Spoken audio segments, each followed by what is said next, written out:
कैसे एक aerospace company जो 2009 में ऑलमोस्ट बैंकरप्ट होने वाली थी and now it owns 60% of the commercial launch contracts.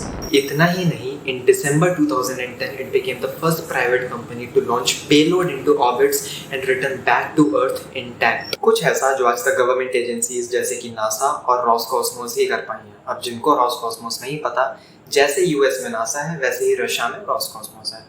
And until recently, Jeff Bezos owned aerospace company Blue Origin. Yes, मैं बात कर रहा हूँ SpaceX। Elon Musk का नाम तो हम सभी ने सुना होगा, जो अभी दुनिया के सेकंड रिचेस्ट पर्सन है and he is owner and co-founder of several companies like Zip2, X.com, जो PayPal है, SolarCity, Neuralink, OpenAI, Tesla and of course SpaceX, जिसके बारे में आज हम बात करेंगे। SpaceX अभी क्या कर रही है वो तो हम सबको ही पता है, लेकिन SpaceX स्टार्ट कैसे हुई, उसका इनिशियली मोटिव क्या था और अभी वो क्या कर रही है, आज हम इसकी थोड़ी नॉलेज नहीं है। तो चलो स्टार्ट करते हैं। इलॉन मस्क को स्पेस ट्रैवल बचपन से ही बहुत ज़्यादा फैसिनेटिंग लगता था, इतना ज़्यादा कि hitchhiker's guide to galaxy is one of his most favourite book. इसका स्टार्ट तब होता है जब इलॉन मस्क एक बार अपने पेपैल एग्जीक्यूटिव्स के साथ लास वेगस में पेपैल कंपनी की सक्सेस को सेलिब्रेट कर रहे थे। जहां बाकी सारे एग्जीक्यूटिव्स कैफे में अपनी कंपनी की सक्सेस को सेलिब्रेट कर रहे थे, वहीं पे इलॉन मस्क किनारे में कहीं बैठ के सोवियत रॉकेट मैनुअल को पढ़ रहे थे। इतना ही नहीं, उन्होंने लॉस एंजलिस कैलिफोर्निया को इसलिए चुना क्योंकि it is one of the most appropriate places for aerospace industry to begin with. While Elon Musk didn't know what he exactly wanted to do in the aerospace industry, लेकिन तभी वो Los Angeles में just इसलिए आके रहने लग जाते हैं ताकि वो कैलिफोर्निया के टॉप एरोनॉटिक थिंकर्स के बीच में रह सकें, उनसे कुछ सीख सकें। Elon Musk की जो पहली इंटरेक्शन हुई किसी एरोनॉटिक्स कम्युनिटी से, वो एक नॉन प्रॉफिट ग्रुप था जिसका नाम था the Mars society, which was dedicated to exploring and settling the red planet. Elon Musk वहाँ के रिसर्च सेंटर को भी देखते हैं जिसको वहाँ की सोसाइटी ने बनाया है मार्स की टफ कंडीशंस को एग्जैक्टली मिमिक करने के लिए। इतना ही नहीं, वहाँ पे वो लोग एक मिशन भी कर रहे हैं जिसको उन्होंने नाम दिया है द ट्रांस लाइफ मिशन, जहाँ पे एक स्पिनिंग कैप्सूल होती है जो अर्थ के ऑर्बिट का चक्कर लगाएगी, जिसके पायलट होंगे कुछ चूहे। इंटरेस्टिंग बात यह है कि वो जो कैप्सूल है उसकी जो ग्रेविटी होगी वो अर्थ की 1/3 होगी, which is exactly same age that of Mars. Elon Musk ने द मार्स सोसाइटी में इतनी ज़्यादा इन्वेस्टमेंट्स करी थी कि बाद में उन्हें वहाँ का डायरेक्टर बना दिया गया था। लेकिन इलॉन ये नहीं चाहते थे कि वो जो स्पेस कैप्सूल है वो सिर्फ अर्थ की ही ऑर्बिट में घूमे, वो कुछ एक लेवल ऊपर सोच रहे थे। वो चाहते थे कि क्यों ना हम इस कैप्सूल को सीधा मार्स पे ही पहुँचा दें।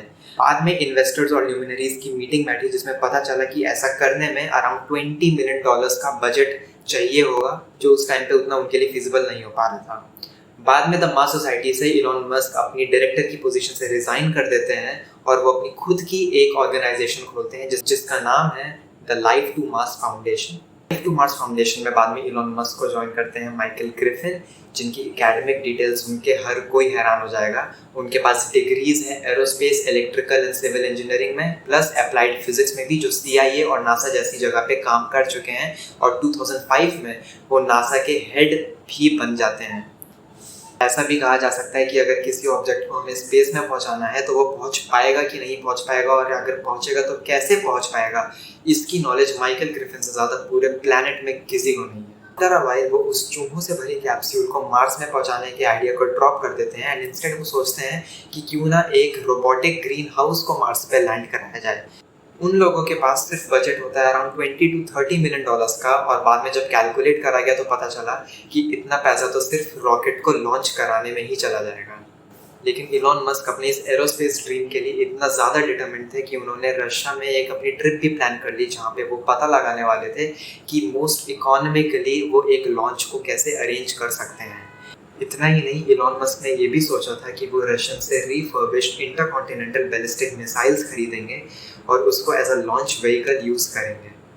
इस ICB मिसाइल को रशियन से खरीदने में इलॉन मस्क की हेल्प करते हैं जिम कैंट्रेल, जो भी इलॉन मस्क की human need to become a multi planetary species thinking में बिलीव करते थे। तो रशियंस के साथ मीटिंग करने के लिए इलॉन मस्क के साथ जिम कैंट्रेल और माइक ग्रिफिन भी उनके साथ जाते हैं। लेकिन जैसा उन्होंने सोचा था, मीटिंग उतनी ज़्यादा अच्छी नहीं हुई। कैंट्रेल ने खुद ये बात बोली कि they looked at us like they were not credible people. Cantrell ने ये भी बताया कि one of the chief designers spit on me and Elon Musk because they thought that we were full of shit. Elon और उनकी team के लिए ये उनका सबसे ज़्यादा डिसअपॉइंटमेंट मोमेंट था उनकी इस एरोस्पेस ड्रीम के लिए। मॉस्को से वापस यूएस लौटते हुए माइक ग्रिफिन और जिम कैंटरेल दोनों ही बहुत ज़्यादा डिसअपॉइंटेड थे। वो सोचते थे कि अब इससे ज़्यादा बुरा क्या हो सकता है। इस डील के बाद उनकी पूरी एरोस्पेस जर्नी जिसके बारे में उन्होंने सोचा था वो अब ख़त्म हो चुकी थी। लेकिन वो देखते हैं कि इलॉन अपनी आगे सीट में बैठ के कुछ अभी भी कंप्यूटर में टाइप करा जा रहा था। वो ये सोचते हैं कि आखिर ये अब कर ही क्या सकता है, ये अब भी आखिर कर क्या रहा है जब पूरी डील ही ख़त्म हो गई है। थोड़ी देर बाद इलॉन मस्क खुद उनकी तरफ मुड़ते हैं और वो अपना लैपटॉप उनको दिखाते हैं जिसमें एक पूरी स्प्रेडशीट बनी हुई होती है। वो उनको दिखाते हैं अपना बजट और वो उन लोग से कहते हैं कि हमको इन्वेस्टमेंट्स की ज़रूरत नहीं है, हम ये रॉकेट खुद ही मैन्युफैक्चर कर सकते हैं। जब इलॉन मस्क ने सोचा कि SpaceX as a organisation सिर्फ रॉकेट्स को लॉन्च नहीं करेगी, वो उन्हें मैन्युफैक्चर भी करेगी। और आज की डेट में space craft manufacturing space x का बहुत ही बड़ा इंटीग्रल पार्ट है। रशिया से लौटने के बाद इलॉन मस्क ने लाइफ टू मास फाउंडेशन की रीब्रांडिंग करी और बाद में उन्होंने उस ऑर्गेनाइजेशन का नाम स्पेसएक्स रख दिया। नहीं, उन्होंने माइक ग्रिफिन और जिम कैंटरेल को बोली बात को सच करने के लिए इस टॉपिक पे और भी ज़्यादा एक्सटेंसिव रिसर्च करी और ज़्यादा पढ़ाई करी। उन्होंने rocket propulsion elements, fundamentals of astrodynamics, aerothermodynamics of gas turbine and rocket propulsion के बारे में भी पढ़ा। स्पेसएक्स ने फिर 2006 में फैल्कन 1 लॉन्च व्हीकल की मैन्युफैक्चरिंग स्टार्ट करी और 28 सितंबर 2008 में falcon 1 became the first privately developed fully liquid fueled launch vehicle to go into the orbit around the Earth. Based on a February 2021 report, SpaceX is now worth more than $74 billion, which is even more than Jeff Bezos' Blue Origin. I hope आपको ये information जान के अच्छा लगा हो कि कैसे एक प्राइवेट कंपनी जो पहले सिर्फ लॉन्च कॉन्ट्रैक्ट्स लेने वाली थी पर बाद में उन्होंने अपने खुद के इंजन्स भी मैन्युफैक्चर करना स्टार्ट करा और आज वो वर्ल्ड की बिगेस्ट प्राइवेट रॉकेट कंपनी बन गई है।